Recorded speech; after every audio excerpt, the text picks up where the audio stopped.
Sai Satcharitra, Chapter 28. Sparrows drawn to Shirdi, Lakshmi Chand, Burhanpur Lady, Megha. Preliminary. Sai is not finite or limited. He dwells in all beings, from ants and insects to the god Brahma. He pervades all. Sai was well versed in the knowledge of the Vedas as well as in the science of self-realization. As he was proficient in both these, he was well fitted to be the Sadguru. Anyone, though learned, but not able to awaken the disciples and establish them in self-realization, does not deserve to be called a Sadguru. Generally, the father gives birth to the body, and death invariably follows life. But Sadguru does away with both life and death, and so he is more kind and merciful than anybody. Sai Baba often said that, let his man or devotee be at any distance, 1,000 kos away from him, he will be drawn to Shirdi like a sparrow with a thread tied to its feet. This chapter describes the stories of 3 such sparrows. Lala Lakshmi Chand. This gentleman was first serving in the railways and afterwards in Sri Venkateshwara Press in Bombay, and thereafter in the firm of Messrs. Raleigh Brothers as a munshi or clerk. He got the contact of Baba in 1910. 1 or 2 months before Christmas, he saw in his dream at Santa Cruz, which is a suburb of Bombay, an old man with a beard, standing and surrounded by his bhaktas. Some days later, he went to the house of his friend, Mr. Dattatreya Manjunath Bijur, to hear the kirtan of Das Ganu. It was always the practice of Das Ganu to keep Baba's picture in front of the audience while making the kirtan. Lakshmi Chand was surprised to see that the features of the old man he saw in his dream tallied exactly with those in the picture, and thus he came to the conclusion that the old man he saw in his dream was Sai Baba himself. The sight of this picture, Das Ganu's kirtan, and the life of the Saint Tukaram on which Das Ganu discoursed, all these things made a deep impression on his mind, and he pined to go to Shirdi. It is always the experience of the bhaktas that God always helps them in their search for Sadguru and other spiritual endeavors. That very night at 8 p.m., a friend named Shankar Rao knocked at his door and asked him whether he would accompany him to Shirdi. His joy knew no bounds, and he at once decided to go to Shirdi. He borrowed rupees 15 from his cousin and after making due preparations left for Shirdi. In the train, he and his friend Shankar Rao did some bhajan, that is, sang religious songs, and inquired about Sai Baba with some fellow passengers, 4 Mohammedans who were returning to their place near Shirdi. They all told him that Sai Baba was a great saint living in Shirdi for many years. Then, when they reached Kopargaon, he wanted to buy some good guavas for offering to Baba.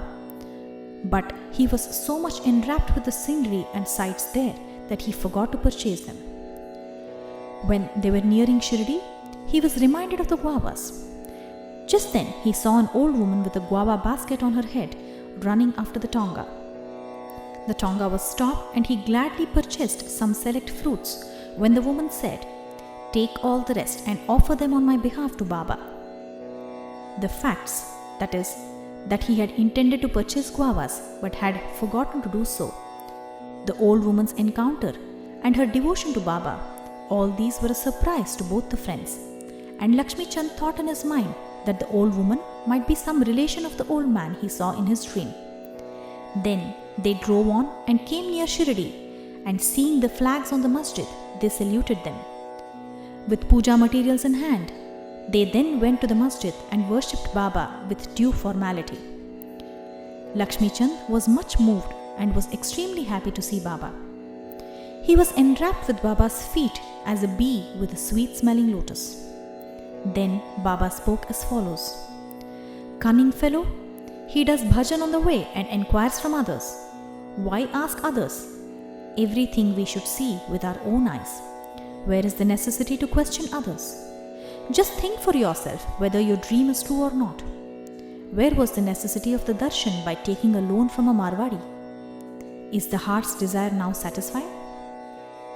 Hearing these words, Lakshmi Chand was wonderstruck at Baba's omniscience. He was at a loss to know how Baba came to know about all the things that had happened en route from his house to Shirdi. The chief thing to note in this respect is that Baba never liked people to run into debt for taking his darshan or celebrating any holiday or making any pilgrimage. Sanza. At noon, when Lakshmi Chand was sitting for meals, he got some sanza, that is wheat pudding, from a devotee as prasad. He was pleased to have it. Next day, he expected the same thing, but got nothing. So, he was anxious to get it again. Then, on the third day at noon, Aarti time, Bapu Sahib Jog asked Baba what Naivedya he should bring. Baba told him to bring sanza.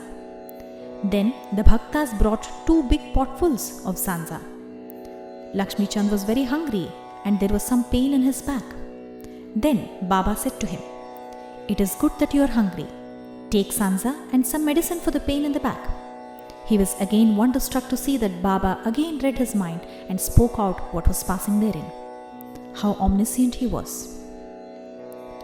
Evil eye. On this occasion, he once witnessed one night the procession to the Chavadi. Baba then suffered much from cough.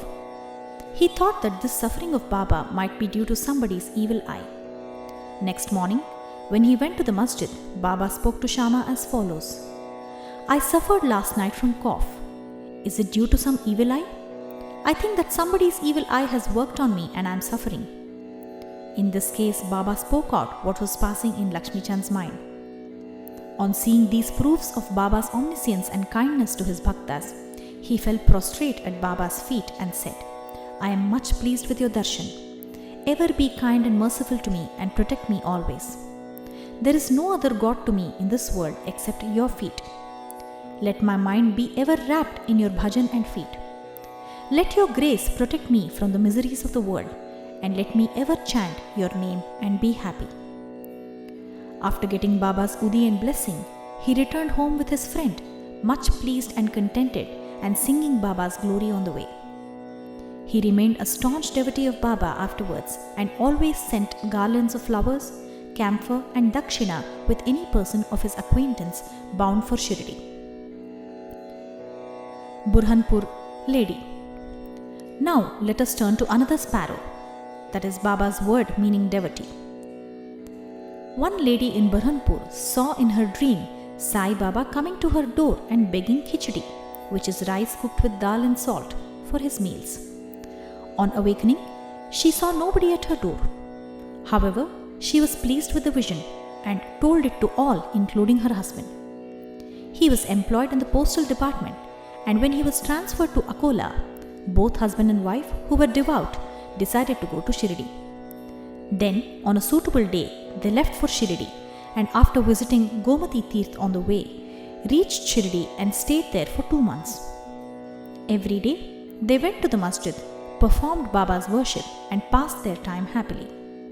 The couple came to Shirdi to offer khichdi as Naivedya, but for the first 14 days, somehow or other, it could not be offered. The lady did not like this delay. Then, on the 15th day, she came at noon to the masjid with her khichdi. There, she found that Baba and others were already sitting for meals and that the curtain was down. Nobody dared enter in when the curtain was let down. But the lady could not wait. She threw up the curtain with her hand and entered. Strange to say that Baba seemed that day hungry for khichdi and wanted that thing first. And when the lady came in with the dish, Baba was delighted and began to eat morsel after morsel of khichdi. On seeing the earnestness of Baba in this respect, everybody was wonderstruck, and those who heard the story of khichdi were convinced about his extraordinary love for his devotees. Megha. Now, let us go to the third and bigger sparrow, Megha. Megha of Viramgaon was a simple and illiterate Brahmin cook of Rao Bahadur H.V. Sate. He was a devotee of Shiva and always chanted the 5-syllabled mantra Namah Shivaya. He did not know the Sandhya nor its chief mantra, the Gayatri. Rao Bahadur Sate was interested in him. got him taught the Sandhya and the Gayatri. Sate told him that Sai Baba of Shirdi was the embodied form of the god Shiva and made him start for Shirdi. At the Broch railway station, he learned that Sai Baba was a Muslim, and his simple and orthodox mind was much perturbed at the prospect of bowing to a Muslim, and he prayed to his master not to send him there. His master, however, insisted on his going there and gave him a letter of introduction to his father-in-law, that is Sate's father-in-law, Ganesh Damodar alias Dada Kelkar at Shirdi, to introduce him to Sai Baba. When he reached Shirdi and went to the masjid, Baba was very indignant and would not allow him to enter. "Kick out the rascal," roared Baba, and then said to Megha, "You are a high caste Brahmin and I am a low Muslim. You will lose your caste by coming here. So get away." Hearing these words, Megha began to tremble. He was wondering as to how Baba had come to know about what was passing in his mind. He stayed there for some days, serving Baba in his own way, but was not convinced. Then he went home. After that, he went to Trayambak in Nasik district and stayed there for a year and a half. Then again he returned to Shirdi. This time, at the intercession of Dada Kelkar, he was allowed to enter the masjid and stay in Shirdi. Sai Baba's help to Megha was not through any oral instruction. He worked upon Megha internally, that is mentally, with the result that he was considerably changed and benefited. Then, Megha began to look upon Sai Baba as an incarnation of Shiva. In order to worship Shiva, Bela leaves are required, and Megha used to go miles and miles every day to bring them and worship his Shiva, that is Baba. His practice was to worship all the gods in the village and then come to the masjid, and after saluting Baba's gaddi or asan, he worshipped Baba, and after doing some service, like shampooing his legs, drank the washings or the teeth of Baba's feet. Once, it so happened that he came to the masjid without worshipping God Khandoba, as the door of the temple was closed. Baba did not accept his worship and sent him again, saying that the door was open then. Megha went, found the door open, worshipped the deity, and then returned to Baba as usual. Ganges bath. On one Makar Sankranti day, Megha wanted to besmear the body of Baba with sandal paste and bathe him with Ganges water. Baba was first unwilling to undergo this operation, but at his repeated requests, he consented. Megha had to traverse a distance of 8 kos, going and returning, to bring the sacred water from the Gomati river. He brought the water, made all preparations for the bath at noon, and asked Baba to get ready for the same. Then Baba again asked him to be freed from his bath, saying that as a fakir, he had nothing to do or gain with Ganges water, but Megha did not listen. He knew that Shiva is pleased with the bath in the Ganges river, and that he must give his Shiva or Baba that bath on that auspicious day. Baba then consented, came down and sat on a pat or wooden board, and, protruding his head, said, "O Megha, do at least this favor. Head is the most important organ of the body, so pour the water over that only. It is equivalent to the full or whole bath." "All right," said Megha, and lifting the water pot up, began to pour it on the head. But in doing this, he was so much overwhelmed with love that he cried out, "Harigange," and emptied the pot on the whole body. He kept the pot aside and began to look at Baba, but to his surprise and amazement, he found that Baba's head was only drenched, but the body quite dry. Trident and Pindi. Megha worshipped Baba in 2 places. In the masjid, he worshipped Baba in person, and in the Wada, Baba's big picture given by Nana Sahib Chandorkar. This he did for 12 months. Then, in order to appreciate his devotion and confirm his faith, Baba gave him a vision. Early one morning, when Megha was still lying down on his bed with eyes closed but internally awake, he saw clearly Baba's form.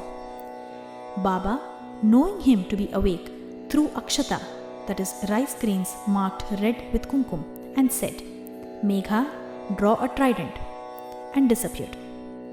Hearing Baba's words, he eagerly opened his eyes but did not see Baba, but saw only rice grains spread here and there. He then went to Baba, told him about the vision, and asked permission to draw trident.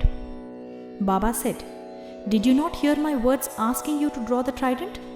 It was no vision but direct order, and my words are always pregnant with meaning and never hollow." Megha said, "I thought you woke me up, but all the doors were closed, so I thought it was a vision." Baba rejoined, "I require no door to enter. I have no form nor any extension. I always live everywhere. I carry on as a wire puller all the actions of the man who trusts me and merges in me." Megha returned to the Vada and drew a red trident on the wall near Baba's picture. Next day, a Ramadasi Bhakta came from Pune, saluted Baba and offered him Pindi, which is an image of Shiva. At this time, Megha also turned up there. Baba said to him, "See, Shankar has come. Protect, that is, worship him now." Megha was surprised to see Pindi following trident immediately. Then, also in the Vada, Kaka Sahib Dikshit was standing with a towel on his head after having taken his bath and was remembering Sai when he saw a Pindi before his mental vision. While he was wondering about this, Megha came and showed him the Pindi presented to him by Baba. Dikshit was happy to know that the Pindi exactly tallied with the one he saw a few minutes before in his vision. In a few days, after the drawing of the trident was complete, Baba installed the Pindi near the big picture which Megha was worshipping. The worship of Shiva was dear to Megha, and by arranging the drawing of the trident and the installation of the Pindi, Baba confirmed his faith therein. After continuous service of Baba for many years, doing regular worship and aarti every noon and evening, Megha passed away in 1912. Then Baba passed his hands over his corpse and said, "This was a true devotee of mine." Baba also ordered that at his own expense, the usual funeral dinner should be given to the Brahmins, and this order was carried out by Kaka Sahib Dikshit. Bow to Sri Sai, peace be to all.